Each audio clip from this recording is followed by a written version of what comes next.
If you think you're going to save some money by reusing gaskets on a boiler, you're mistaken.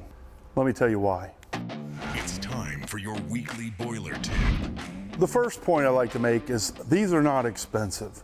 These are inexpensive enough that we should have a spare set hanging on the wall in the boiler room so that we've got them if we need them. Because if you're tempted to reuse one, I think you should think again. Let's take a closer look at these gaskets and I'll show you why. We've got 3 gaskets here.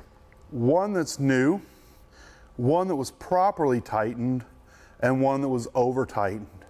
So the new one, you can look at it and it's got raised lettering on it. So obviously we know we have to have some compression to compress that. When they're new, they're very flexible. Once they've had some use on them, they get less flexible. And quite frankly, these are rated for 150 PSI, no problem, but you can't leave them on there for 3 years. At a minimum, every single one of these should be replaced when we open and close the boiler. This gasket was properly compressed, so we can see some indentation where it sat against the ring, but we don't see any cracking on the back side of it.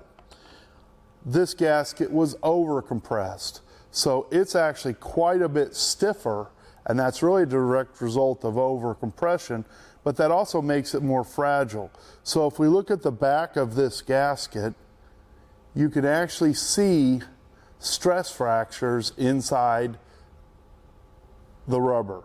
So what that means is the compression on this, it basically drives out the volatile components that keep it flexible. So it actually gets crunchier the more we tighten it. And this is going to be a risk of blowing out the handhole at some point.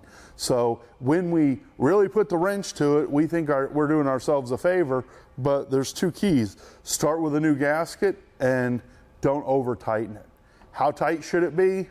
Well, about hand tight and about a good 1/4 to 1/2 a turn. Now that said, different gaskets have different torque ratings. We don't typically use a torque rating when we install these, but if you've got a flexitalic or spiral wound gasket, it's a whole different story. Those have to be crushed. But on these black rubber gaskets, over compression is a concern.